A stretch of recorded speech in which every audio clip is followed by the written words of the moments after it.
Welcome to रीपॉइंट classes. कैसे हैं dear students? I hope आप सभी बहुत अच्छे होंगे और अपनी तैयारी में लगे हुए होंगे।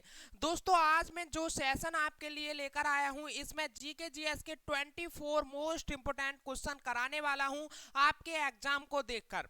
तो डियर स्टूडेंट, जो ये 24 मैंने क्वेश्चन लिए हैं, ये अलग अलग टॉपिक से लिए हैं और मैं आज आपसे क्वेश्चन पूछूंगा और मैं आपसे आज देखना भी चाहता हूं आप कितने क्वेश्चंस का राइट आंसर देने वाले हैं।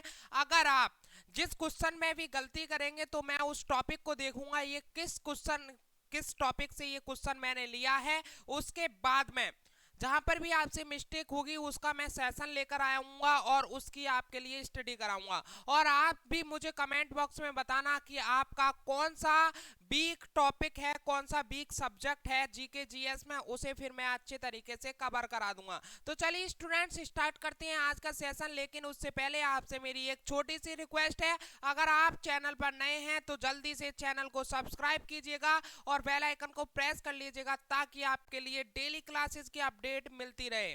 चलिए अब आते हैं अपने क्वेश्चंस पर। क्वेश्चन आपकी स्क्रीन पर आ चुका है, जल्दी से बताइएगा। ठीक है, आपके लिए आज क्वेश्चन का आंसर कमेंट बॉक्स में देना है और सभी स्टूडेंट्स के लिए देना है। ठीक है, जितने भी इस सेशन को देखेंगे उन्हें सभी को क्वेश्चंस का आंसर कमेंट बॉक्स में देना है। आज मैंडेटरी है आंसर देना। ठीक है, उससे मुझे पता चलेगा कि आप कितने पानी में हैं। चलिए बताइएगा, निम्नलिखित युगों में से सिंधु सभ्यता किस युग में पड़ती है? हिस्ट्री का क्वेश्चन है, जल्दी से बताइएगा, निम्नलिखित युगों में से सिंधु सभ्यता किस युग में पड़ती है? जल्दी से बताइएगा, जो सिंधु सभ्यता है वो किस युग में पड़ती है?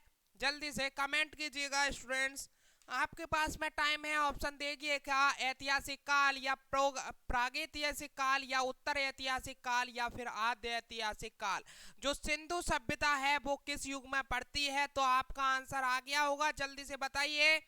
आद्य ऐतिहासिक काल में पड़ती है सिंधु सभ्यता। ठीक है, किस युग में पड़ती है? आद्य ऐतिहासिक काल में। चलिए आगे बात करते हैं, तो बताएगा, ये सारे क्वेश्चन मैंने करा भी दिए हैं। ठीक है, मोस्ट इंपोर्टेंट जो सेशन लेकर आता था उनमें ये क्वेश्चन मैंने कराए भी हुए हैं। तो आपके लिए बताना है, भारतीय राष्ट्रीय कांग्रेस की स्थापना कब हुई है?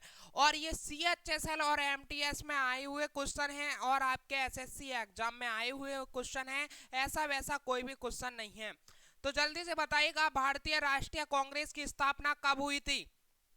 जल्दी से क्विकली आंसर कीजिएगा स्टूडेंट, जल्दी से बताइएगा, जो भारतीय राष्ट्रीय कांग्रेस है उसकी स्थापना कब हुई थी? तो इसका राइट आंसर होने वाला है 1885 ईस्वी में भारतीय राष्ट्रीय कांग्रेस की स्थापना हुई थी।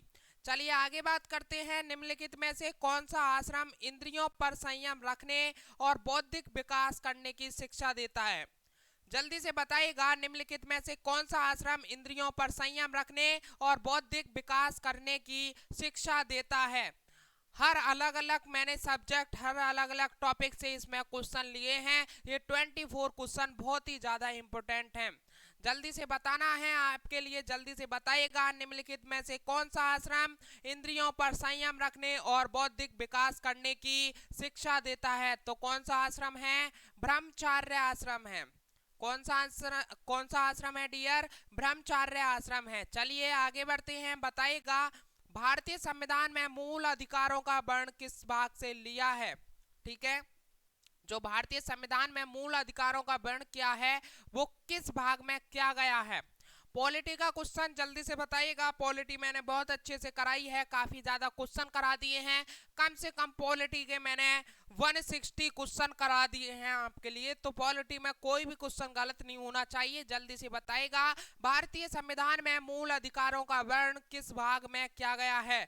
तो किस भाग में क्या है? भाग 3 में किया गया है। चलिए राइट किस किन बच्चों का राइट आंसर हुआ है? जल्दी से यस सर लिखिएगा। चलिए आगे बढ़ते हैं, बताइएगा, संसार का सबसे बड़ा फूल कौन सा है?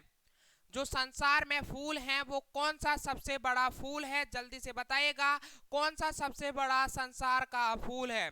तो स्टूडेंट, सबसे बड़ा जो फूल है संसार में यानी विश्व में वो है रेफलिसिया। कौन सा है? रेफलिसिया नामक फूल जो है वो संसार का सबसे बड़ा फूल है। चलिए आगे बात करते हैं, बताइएगा, दिल्ली के किस सुल्तान को उसकी उदारता के कारण लख बख्श पुकारा जाता था? दिल्ली के किस सुल्तान को उसकी उदारता के कारण लाख वक्स पुकारा जाता था? तो कौन था वो सुल्तान, जल्दी से नाम बताइएगा उसका सुल्तान का। तो उस सुल्तान का नाम था कुतुबुद्दीन ऐबक। क्या नाम था? कुतुबुद्दीन ऐबक नाम था सुल्तान का, जिसे उदारता के कारण लाख वक्स पुकारा जाता था। चलिए आगे बात करते हैं। बताइएगा भारत में राष्ट्रीय आय का संकलन कौन करता है? जो हमारा इंडिया है उसमें राष्ट्रीय आय का संकलन कौन करता है? ये मोस्ट इंपोर्टेंट क्वेश्चन बनेगा आपके एग्जाम में, जल्दी से बताइएगा। और आपके लिए पता होना चाहिए कि भारत में राष्ट्रीय आय का संकलन केंद्रीय सांख्यिकी संगठन करता है। कौन करता है? केंद्रीय सांख्यिकी संगठन करता है। भारत में राष्ट्रीय आय का संकलन कौन करता है? केंद्रीय सांख्यिकी संगठन करता है। चलिए आगे बात करते हैं। इंपोर्टेंट क्वेश्चन है, चमगादड़ निम्नलिखित किस कारण से अंधेरे में उड़ सकती है? जो चमगादड़ है वो किस कारण से अंधेरे में उड़ सकती है? जल्दी से बताइएगा। अच्छा देखते हैं क्वेश्चन भी। अंधेरे में वस्तुओं को देख सकते हैं, उनकी टांग कमजोर होती है, इसके कारण अंधेरे में उड़ सकती है? ऐसा बिल्कुल नहीं है, गलत पॉइंट है बिल्कुल भी। और भूमि पर परवच्ची, ठीक है। नेक्स्ट देखते हैं क्या है। और भूमि पर परवच्ची उन पर आक्रमण कर सकते हैं? ऐसा बिल्कुल नहीं है, अंधेरे में उड़ सकती है, ऐसा कुछ भी नहीं है, बेकार पॉइंट है ये भी। बे रोशनी की कौंध उत्पन्न करते हैं? ऐसा बिल्कुल नहीं है, कोई रोशनी की कौंध उत्पन्न नहीं करती है चमगादड़। हाँ नेक्स्ट देखते हैं। वे पराश्रव्य ध्वनि तरंग उत्पन्न करती हैं, ये बिल्कुल राइट आंसर है। जो चमगादड़ हैं वो वे पराश्रव्य ध्वनि तरंग उत्पन्न करती हैं, इसलिए अंधेरे में आराम से उड़ सकते हैं। तो इसका राइट ऑप्शन क्या हो जाएगा? ऑप्शन डी इसका राइट है। चलिए आगे बढ़ते हैं, जल्दी से बताइएगा, कमेंट में आंसर करते रहिएगा। भारत के संविधान का ढांचा तैयार करने के लिए किस संघीय व्यवस्था की योजना किस देश से ली गई थी? दोबारा से सुनिएगा। भारत के संविधान का ढांचा तैयार करने के लिए संघीय व्यवस्था, जो संघीय व्यवस्था है ना, भारत के संविधान का ढांचा तैयार करने के लिए संघीय व्यवस्था की योजना किस देश से ली गई थी? पॉलिटी का क्वेश्चन है, जल्दी से बताइए किस देश से ली गई थी? तो जो भारत के संविधान का ढांचा तैयार करने के लिए संघीय व्यवस्था की योजना किस देश से ली गई थी? स्विट्जरलैंड से। किससे? स्विट्जरलैंड से ली गई थी। किस देश से ली गई थी? स्विट्जरलैंड से ली गई थी। चलिए आगे बढ़ते हैं। तो बताइएगा गैस के गुब्बारों में हाइड्रोजन गैस की जगह हीलियम गैस का प्रयोग किया जाता है, क्योंकि यह, ऑप्शन देखिएगा, क्वेश्चन एक और बार सुनिएगा उसके बाद में ऑप्शन पर आते हैं। गैस के गुब्बारों में हाइड्रोजन गैस की जगह हीलियम गैस का प्रयोग किया जाता है, क्योंकि यह, ऑप्शन जल्दी से देखिएगा और आंसर को कमेंट में देखिएगा। क्योंकि यह हाइड्रोजन से हल्की होती है? ऐसा बिल्कुल नहीं है, ठीक है। हाइड्रोजन से अधिक प्रचुरता में पाई जाती है? ऐसा भी नहीं है। आर्द्रा है? ऐसा भी नहीं है, ठीक है। अधिक स्थायी होती है, यही कारण है जो स्टूडेंट्स गैस के गुब्बारों में हाइड्रोजन गैस की जगह हीलियम गैस भरी जाती है, क्योंकि ये अधिक स्थायी होती है। तो इसका ऑप्शन डी राइट हो जाएगा, ठीक है। चलिए आगे बढ़ते हैं। बताइएगा फलों को कृत्रिम रूप से पकाने के लिए प्रयुक्त गैस है, जो हमारे फल हैं उन्हें कृत्रिम रूप से पकाने के लिए प्रयुक्त गैस कौन सी है? तो जल्दी से बताइए कौन सी गैस है फलों को पकाने के लिए, ठीक है। फलों को कृत्रिम रूप से पकाने के लिए कौन सी प्रयुक्त गैस है, उसका नाम बताइएगा। तो कौन सी प्रयुक्त गैस है? एसिटिलीन है। कौन सी है? एसिटिलीन है, ऑप्शन ए राइट हो जाएगा। चलिए आगे बात करते हैं। 3 बीघा का कॉरिडोर जोड़ता है, 3 बीघा का कॉरिडोर जोड़ता है, किसे जोड़ता है? जल्दी से बताइए। भारत और पाकिस्तान को नहीं, भारत तो चीन को बिल्कुल नहीं, बांग्लादेश और पाकिस्तान को नहीं, बांग्लादेश और भारत को जोड़ता है 3 बीघा का कॉरिडोर जो है, ठीक है। चलिए आगे बढ़ते हैं, जल्दी से बताएगा किस क्षेत्र में उत्कृष्ट कार्य को पुलित्जर पुरस्कार के लिए मान्यता दी जाती है? किस क्षेत्र से उत्कृष्ट कार्य को पुलित्जर पुरस्कार के लिए मान्यता दी जाती है? तो बढ़िया ही क्वेश्चन है, ये बहुत ही ज्यादा इंपॉर्टेंट क्वेश्चन है। साहित्य और पत्रकारिता के लिए उत्कृष्ट कार्य को पुलित्जर पुरस्कार के लिए मान्यता दी जाती है, ये मैंने क्वेश्चन पहले भी कराया हुआ है। चलिए आगे बात करते हैं। चित्तौड़ में विजय स्तंभ का निर्माण किसने किया था? जो चित्तौड़ है उसमें विजय स्तंभ का निर्माण किसने किया था? इंपोर्टेंट क्वेश्चन है स्टूडेंट्स, ये आपके एग्जाम में जरूर आएगा। चित्तौड़ में विजय स्तंभ का निर्माण किसने किया था? तो राणा कुंभा ने किया था। किसने? राणा कुंभा ने किया था चित्तौड़ में स्तंभ का निर्माण। चलिए आगे बात करते हैं। कंप्यूटर डाटा की सबसे छोटी इकाई क्या है? CHSL वाले, दिल्ली पुलिस वाले इस क्वेश्चन को जरूर देखिएगा, ये आपके एग्जाम में जरूर आएगा। कंप्यूटर डाटा की सबसे छोटी इकाई कौन सी है? कौन सी होती है कंप्यूटर डाटा की जो सबसे छोटी इकाई होती है, वो कौन सी होती है? बिट होती है। ठीक है, बिट होती है कंप्यूटर डाटा की सबसे छोटी इकाई। चलिए आगे बात करते हैं, तो बताइएगा भारत की तट रेखा है, जो भारत की तट रेखा है वो कितनी लंबी है? तो स्टूडेंट्स जल्दी से बताइएगा कितनी लंबी है भारत की तट रेखा। तो 7500 किलोमीटर की लंबी है भारत की तट रेखा। चलिए आगे बात करते हैं, भारत की सबसे लंबी सुरंग जवाहर टनल, जो भारत की सबसे लंबी सुरंग है उसका नाम क्या है? जवाहर टनल है। वो किस राज्य में स्थित है? देखो इसने बता दिया कि जो भारत में सबसे लंबी सुरंग है वो जवाहर टनल है, लेकिन इसने क्या पूछा है क्वेश्चन में, वो किस राज्य में है? तो किस राज्य में है? जम्मू और कश्मीर में है। ठीक है, किस राज्य में है? जम्मू और कश्मीर में है भारत की सबसे लंबी सुरंग जवाहर टनल। चाहिए आगे बढ़ते हैं, तो बताइएगा चंद्र ग्रहण कब होता है? जो चंद्र ग्रहण है वो कब होता है? जल्दी से ऑप्शन देखिएगा। जब सूर्य, चंद्रमा और पृथ्वी एक सीध में आ जाते हैं। बिल्कुल गलत बात है, ऐसा नहीं होता है। सूर्य और चंद्रमा के बीच में पृथ्वी आ जाती है, सही बात है। ठीक है, ऑप्शन बी इसका राइट हो जाएगा। आगे और देखते हैं, सूर्य और पृथ्वी के बीच में चंद्रमा आ जाता है, ऐसा नहीं है। पृथ्वी और चंद्रमा के बीच में सूर्य आ जाता है, ऐसा भी नहीं है।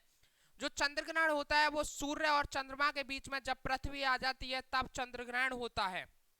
चलिए आगे बात करते हैं, वायुमंडल में वायु में ऑक्सीजन का प्रतिशत कितना होता है? वायुमंडल में वायु में ऑक्सीजन का प्रतिशत कितना होता है? तो डियर स्टूडेंट्स 21% होता है वायुमंडल में वायु में ऑक्सीजन का प्रतिशत। चलिए आगे बात करते हैं, बताएगा इंडिया वीनस फ्रीडम पुस्तक के लेखक कौन है?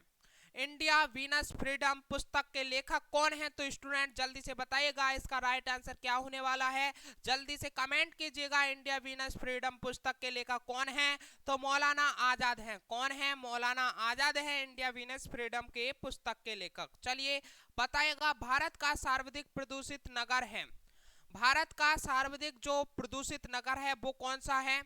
तो भारत का जो सर्वाधिक जो प्रदूषित नगर है वो कौन सा है? अंकलेश्वर है। अच्छा, ये अंकलेश्वर किस राज्य में है? तो ये गुजरात राज्य में है। किस राज्य में है? गुजरात राज्य में है। और भरूच, ठीक है, भरूच जिले में पड़ता है ये। किस जिले में? भरूच जिले में अंकलेश्वर एक नगर है। ठीक है, भरूच जिले का अंकलेश्वर एक नगर है जो भारत का सर्वाधिक प्रदूषित नगर माना गया है। चलिए आगे बात करते हैं, तो बताइए श्रम दिवस किस तिथि को मनाया जाता है, यानी श्रम दिवस किस डेट को मनाया जाता है? तो जो श्रम दिवस है वो 1 मई को मनाया जाता है। ये पहले भी क्वेश्चन कराए हुए हैं, सारे के सारे मोस्ट इंपोर्टेंट क्वेश्चन लिए हैं आज के सेशन में।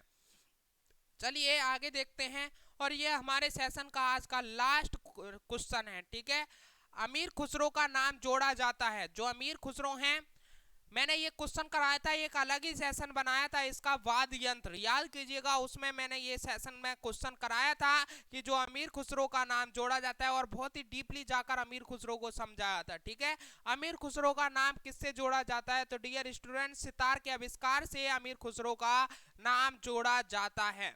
तो चलिए जल्दी से बताइएगा कैसा लगा आज का सेशन, और आपके कितने क्वेश्चंस गलत गए हैं, और किस टॉपिक में आपके लिए परेशानी आई है उस टॉपिक का नाम लिखेगा, और आपका कौन सा सब्जेक्ट वीक है उसका भी नाम कमेंट बॉक्स में आज आपके लिए लिखना है।